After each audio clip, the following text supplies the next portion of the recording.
How's it going, everyone? And welcome to Nature Time with Luke.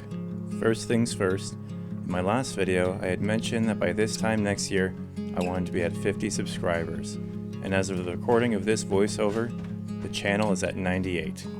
So with that being said, I wanted to take a moment to thank every single one of you who has decided to watch these videos. Your support has meant the absolute world to me.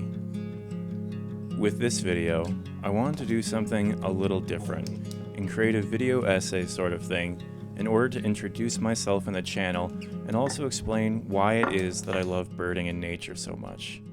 But in order to do that, I need to start from the beginning. I would say that I had a fairly normal childhood. I ate Jell-O with very little dexterity, I enjoyed the swings, goats, helping with yard work, and occasionally I even visited my parents at work. At the zoo. For a combined total of almost 70 years, both of my parents worked as zookeepers with a variety of different animals. From small to big to bigger, my parents really have done it all. They've even trained animals for movies such as The Ghost in the Darkness and Blizzard. Because of this, I would say that I had a pretty awesome childhood that was full of experiences that have shaped me into the nature-obsessed man that I am today. And for these experiences, I am forever grateful.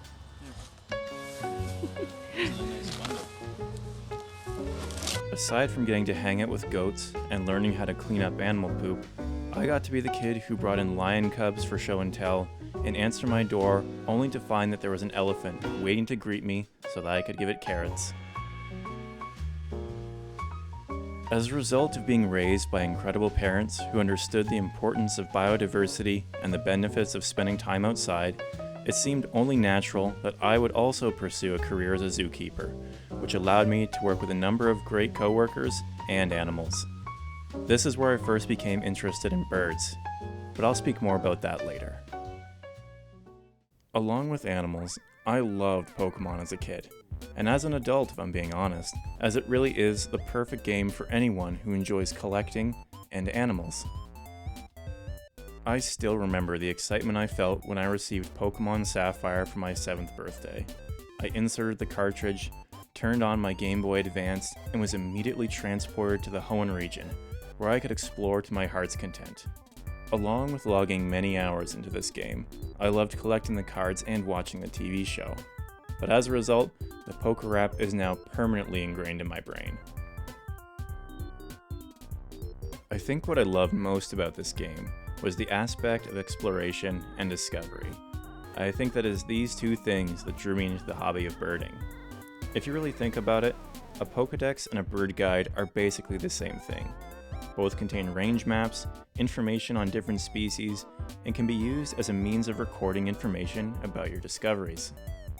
Although birding doesn't involve battling or the taming of imposing creatures, it does involve the exploration of beautiful local areas and quests to find rare and beautiful species.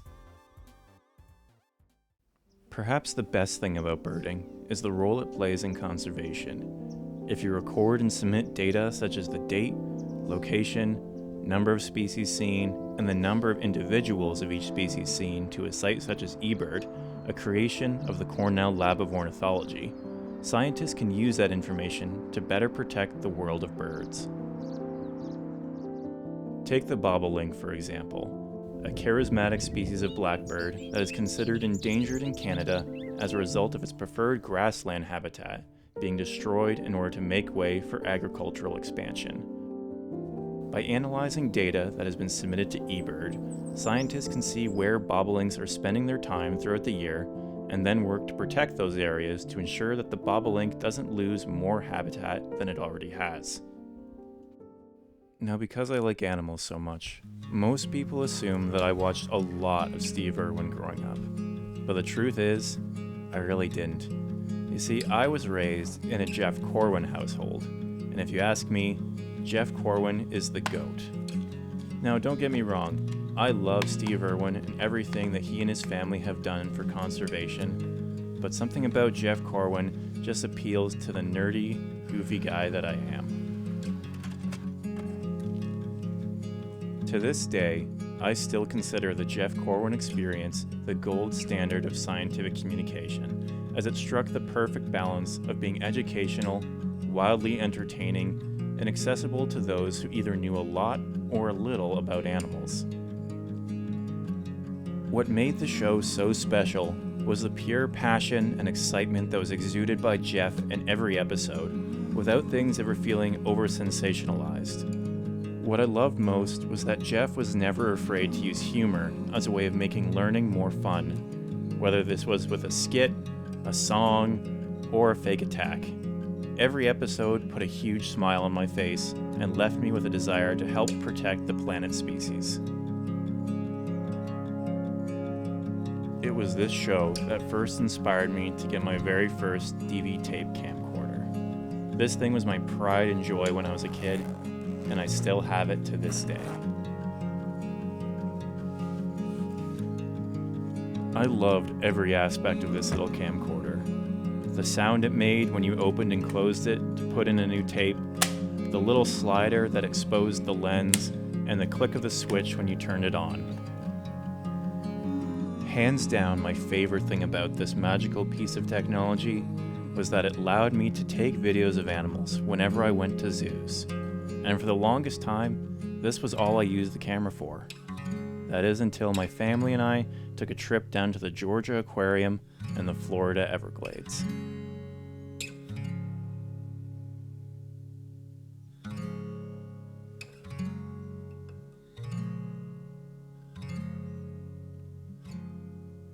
Because of the incredible diversity of the southern United States, I couldn't help but start filming the wildlife. By far my favorite animals to film were the birds.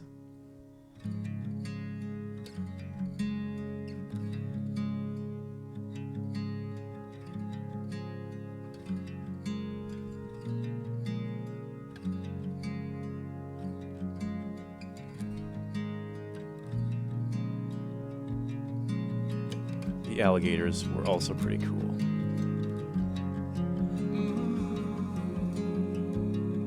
Many years later, in the midst of the pandemic, I was working as a doctor's assistant at a veterinary clinic in British Columbia that specialized in, you guessed it, birds.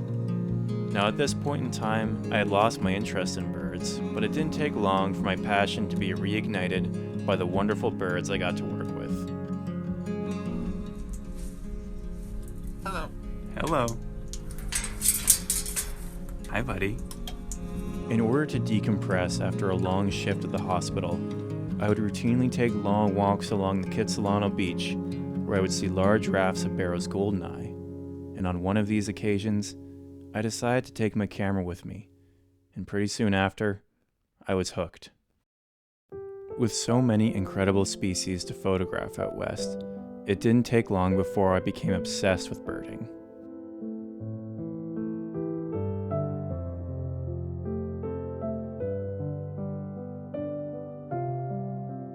During this time, I started watching YouTubers such as Stefano Iranero and Badgerland Birding. Channels like these ultimately led me to wanting to create birding videos of my own, so I started filming birds.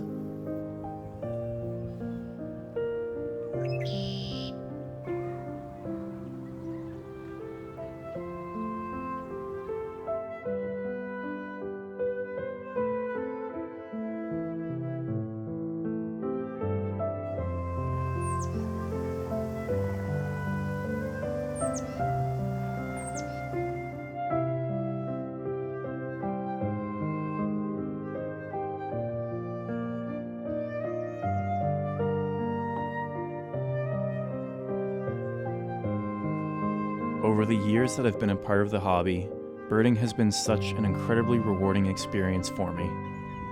Aside from being an incredible excuse to get outside and explore new and local areas, birding serves as almost a meditative practice, as it really forces you to pay attention to those small details that we often overlook.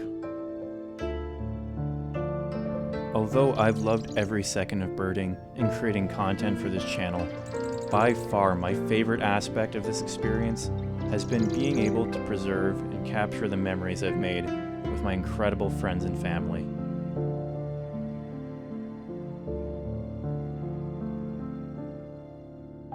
Many people don't give birds a second thought. They can be small, hard to get a look at, and not nearly as relatable as large, charismatic mammals. But if you spend any amount of time with birds, you'll notice that they're a lot like us. They have unique personalities, are social, intelligent, lead complex and fascinating lives, and are capable of truly incredible things. So with that being said, thanks for watching. Go bird or go home.